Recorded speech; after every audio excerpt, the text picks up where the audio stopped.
더위가 빨리 온 것 같죠?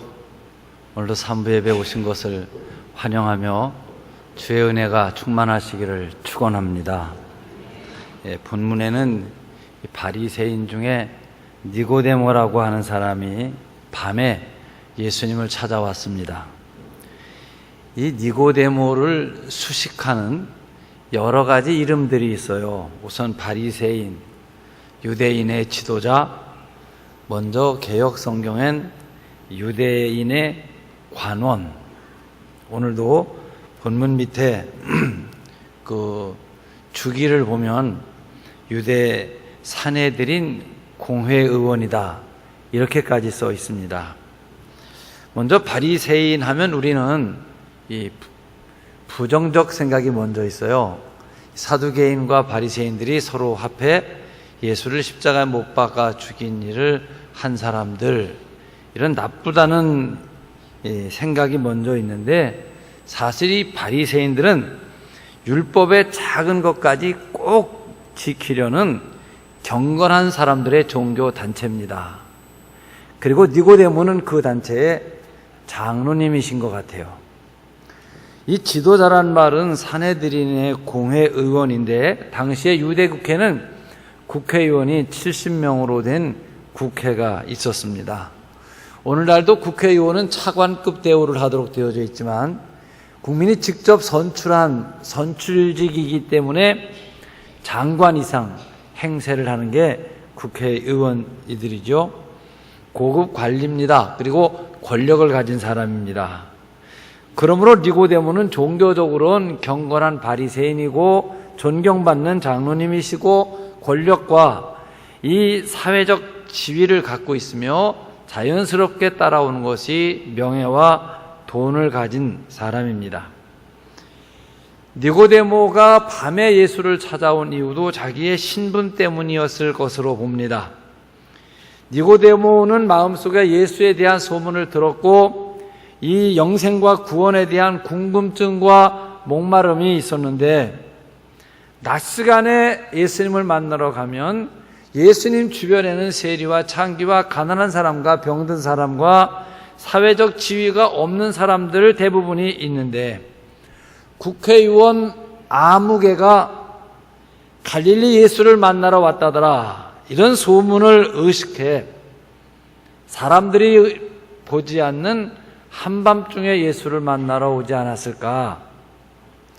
사회적 지체가 높은 니고데모가 많은 사람들의 눈을 피하기 위해 대낮에 찾아와 예수님께 머리를 숙이지 않고 체면이 떨어질까 봐 밤 시간을 택하지 않았나 하는 얘기입니다. 예수님을 만난 니고데모는 우선 정중하게 인사를 했는데, 여러분 복음서에 예수께 나와서 예수님에게 인사한 사람 중에 이 니고데모처럼 거창한 인사를 한 사람은 없습니다. 2절을 보면 라삐어, 우리가 당신은 하나님께로부터 오신 선생인 줄을 압니다. 하나님이 함께 하시지 아니하시면 당신이 행하시는 이 표적을 아무도 못합니다. 이렇게 거창한 인사를 했습니다. 여기에 대해 예수님께서 대답하시니 3절인데, 내가 진실로 진실로 네게 이르노니 사람이 거듭나지 아니하면 하나님 나라를 볼 수 없느니라고 하셨어요. 우리도 사실이 거듭난다, 중생한다는 말을 많이 생각하고 가끔 나는 거듭난 사람인가? 나는 중생한 사람인가? 이런 이 용어에 대한 생각을 할 때가 있는데, 여러분, 이 거듭난다라는 용어가 니고데모에게만 딱 한 번 사용한 용어, 낱말이라는 사실을 아셔야 됩니다. 마태복음, 마가복음, 누가복음, 세 복음서에는 이 거듭난다라는 말이 없습니다. 그리고 니고데모가 거듭나야 하나님 나라를 볼 수 있다는 말을 못 알아들은 것을 보게 되면 예수님께서는 의도적으로 이 용어를 사용하신 것 같습니다. 4절을 보면 예수님의 이 말씀에 대해 니고데모는 알아듣질 못하고 동문서답을 합니다. 사람이 늙었는데 거듭난다는 말은 한 번 더 난다는 말입니까? 아닙니까? 어떻게 이 큰 어른이 엄마 모텔 또 들어갔다 나옵니까? 하고 그야말로 유치원 아이들 대답 같은 말을 했습니다. 예수님이 책망하십니다. 10절에 내가 유대인의 지도자 선생 노릇하면서 그것도 모르느냐? 그러니까 예수님께서 거듭나야 된다는 이 용어를 사용하심으로 니고데모를 못 알아듣게 했다는 말이 됩니다. 사람이 똑같은 내용의 의사를 전달할 때도 여러분, 상대가 내 말을 듣는 사람이 유치원 학생일 경우는 유치원 아이들이 쓰는 낱말을 써야 됩니다. 그런데 유치원 아이들에게 얘기를 하면서 대학생들이 쓰는 말을 쓰게 되면 이 아이는 알아들을 수가 없는 것이죠. 시골에서 연세가 많으신 시골 어른에게 서울에 유행하는 말을 가지고 이야기를 하면 그 노인이 알아들을 수가 없는 것과 같습니다. 그러면 여러분, 왜 예수님은 거듭나야 한다는 말을 쓰므로 니고데모를 못 알아듣게 하셨을까? 이것은 니고데모가 지식인인 채, 또 사회적 지체가 높은 채 자기 체면을 생각하고 밤에 찾아온 이를 예수님께서 그 심령을 꿰뚫어 보고 저를 겸손하게 낮추지 아니하고는 구원시킬 수가 없다고 판단하셨기 때문입니다. 사실 다른 복음서에는 거듭난다는 용어를 사용하시지 않고 너희가 도리어 어린아이같이 되지 아니하면 천국에 들어갈 수 없다. 도리어 어린아이들 같이. 만약 여러분들께서 지금 아니 어른이 어떻게 애들이 되나? 라고 하신다면 여러분은 니고데모가 되시는 거예요. 그런 뜻이 아니란 얘기죠. 자, 여러분, 어린애가 세상에 어떻게 태어나나 생각해 보세요. 이 어린애가 태어나지만 자기가 태어나는 것에 대해서 아이가 하는 일은 아무것도 없습니다. 부모에 의해서 일방적으로 출생하는 거예요. 그리고 자기가 살아가는 길도 아이가 자기에게 대해서 할 게 아무것도 없습니다. 먹을 것, 마실 것, 입을 것, 누울 것, 이 아이는 그냥 놔두면 죽습니다. 보세요. 전적으로 부모에 의해서 출생했고 전적으로 부모에 의해서 양육이 됐는데 자기가 부모가 출생을 시켰고 양육을 시켰는지를 모릅니다. 이게 어린아이입니다. 이것을 모르는 아이일수록 정상적 부부 아래서 잘 자란 아이이고 이런 아이일수록 순진하고 천진하고 순수한 그런 마음을 가져서 어른 얘기를 잘 듣도록 되어져 있는 거죠. 오로지 깨끗하고 천진스러운 마음을 가진 사람만 신령한 진리를 믿을 수 있다는 말씀을 지금 하고 있는 것입니다. 여러분들에게 질문합니다. 여러분, 그러면 예수님께서는 지금 어떻게 해야 구원을 받는다는 말입니까? 15절 16절에 정답이 써 있습니다. 모세가 광야에서 뱀을 든 것 같이 인자도 들려야 하리니. 자, 불뱀에 물려 죽어가는 사람들에게 그들이 할 것이 아무것도 없고 모세가 장대 끝에 단 뱀만 쳐다보면 병이 다 났어요. 이처럼 인자가 들려야 하리니 예수님이 십자가 달려 죽게 될 텐데 15절 그를 믿으면 믿는 자마다 영생을 얻으리라. 그가 누구예요? 인자예요. 인자가 누구예요? 예수 그리스도예요. 우리 방금 부른 찬송도 우리 주만 믿으면 모두 구원 얻으며 영생 복락 멸류관을 확실히 믿겠네. 예, 예수 믿는 것이 영생을 얻는 길입니다. 믿으시기를 바랍니다. 그러면 처음부터 이렇게 시작되었어야 될 일을 니고데모가 망친 겁니다. 선생님, 제가 어떻게 해야 구원을 얻을 수 있겠습니까? 이렇게 물으면 예수님께서 나를 믿으라, 나를 따르라, 이것이 곧 구원이다. 얼마나 쉽습니까, 여러분? 예수 믿으면 구원받는 거니까. 그런데 니고데모가 배운 사람인 척, 명예가 있는 척, 체면과 위선을 가면을 쓰고 오니 예수님께서 그 껍데기를 벗겨야 니고데모를 구원시킬 수 있었기 때문이죠. 두 번째는 하나님께서 선택하셨다는 것입니다. 이제 예수님 시대가 갑니다. 십자가 달려 죽으시고 부활하시고 승천하십니다. 이제는 바울이 전도하는 때에 바울은 이 거듭남의 문제를 어떻게 해석했나를 보면 디도서 3장 5절을 보면 우리를 구원하시되 우리가 행한 바 의로운 행위로 말미암지 아니하고 오직 그의 긍휼하심을 따라 중생의 씻음과 성령으로 새롭게 하심을 인하여. 자, 우리를 거듭나고 구원받는 일이 성령의 무조건적 강권하심으로 되어진 것이다. 바울은 이 말은 다시 갈라디아 4장 28절 이하에서 선민교리, 하나님께서 선택하셨다, 선택하심을 받았다는 교리와 연결시킵니다. 아브라함에게는 사레라는 조강지처가 있습니다. 본부인이었죠. 수십 년을 함께 살면서 아들을 낳으려고 해도 아들을 얻지를 못했습니다. 그러다 아내가 권고함으로 말미암아 애굽 여자 하갈을 첩으로 들여 아들을 낳았습니다. 이게 이스마엘이고, 이 이스마엘은 분명 아브라함의 장남입니다. 그 후 13년이 지나서야 사라가 이삭을 낳고 아들을 얻게 되죠. 지금 예배를 드리시는 분들 중에 여러분들은 조강지처 있을 거예요, 다. 그러면 남편의 재산은 누가 상속받아야 됩니까? 당연히 내 아들이지. 그 생각을 하고 계시면 성경이 말하는 것을 못 들으신다 이 말이에요. 성경은 어떤 여자가 애를 낳느냐 중요한 게 아니라 누가 약속 가운데 태어난 아이냐, 언약의 자식으로 태어난 것이 누구냐, 선택된 자식이 누구냐, 이걸 말하는 거예요. 그래서 사라에게는 임신하기 전부터 아들을 주리라 약속하셨고, 너는 아들을 낳으면 이삭이라고 지어라. 언약의 자식으로 태어난 것이 바로 이삭, 선택된 약속 속에 태어난 아이라를 이야기하는 겁니다. 바울은 여기다 더 비약을 시켜 이삭은 성령으로 난 자요 이스마엘은 육신으로 난 자라고 말합니다. 그러므로 성령으로 출생한 자는 신령한 의미에서 선민이라는 것이죠.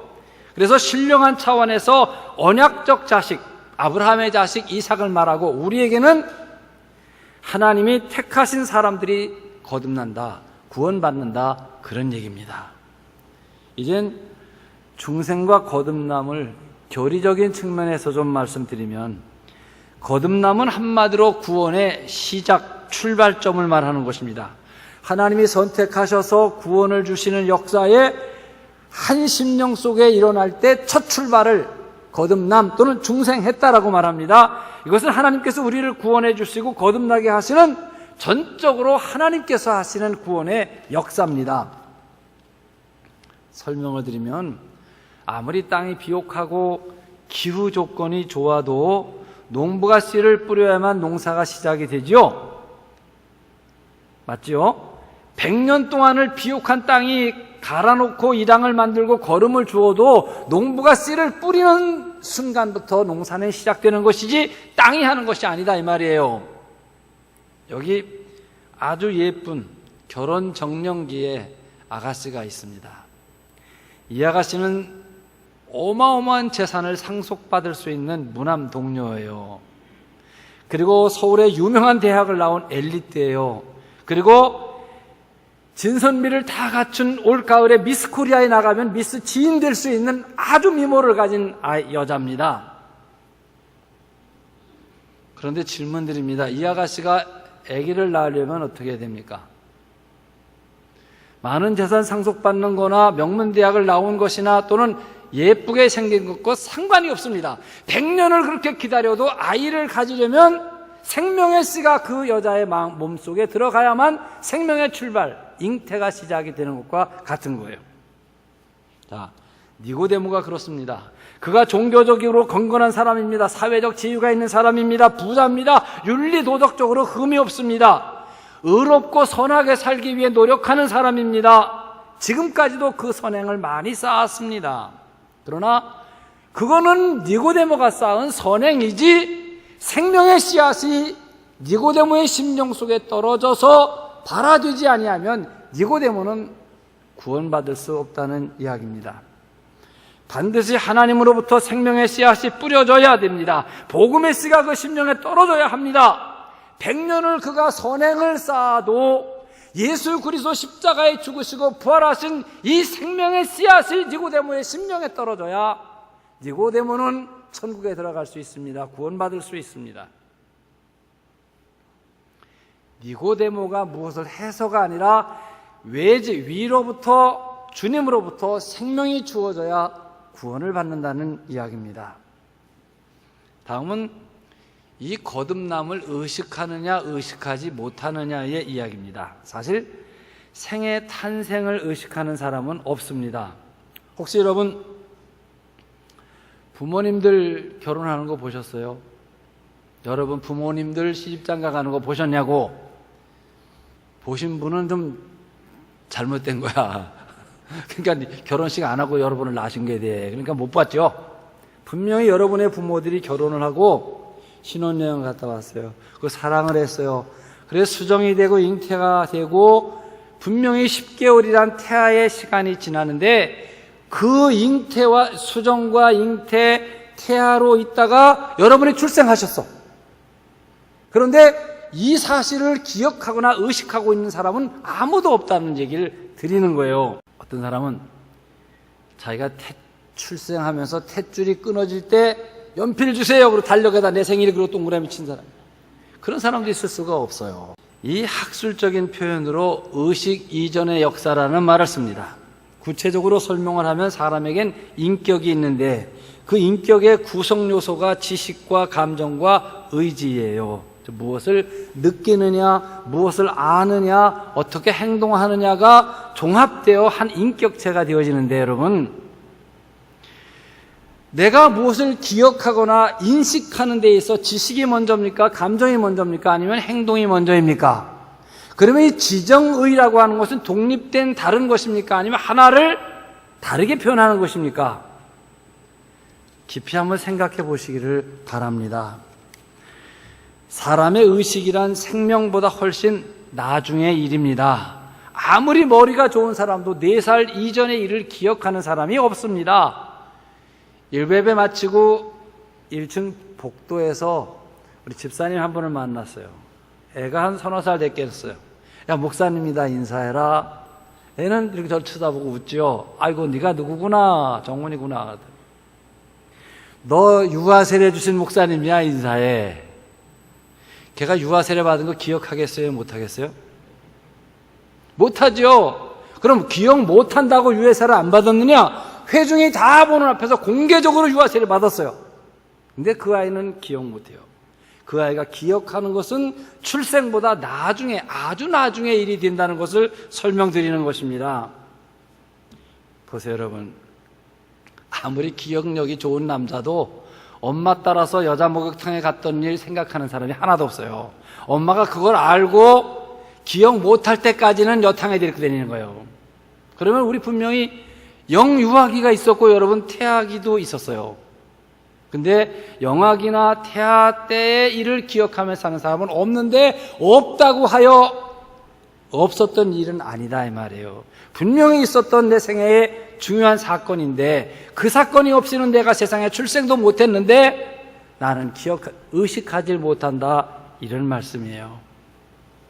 사실 한 사람이 자의식, 자기가 누구냐 하는 의식을 갖고 또 인생이 무엇인지를 의식하며 사람답게 출생의 의미를 생각하며 살 때는 평생을 우리가 거듭나고를 반복해도 깨닫지 못하고 생애를 끝나는 사람도 수없이 많이 있지요.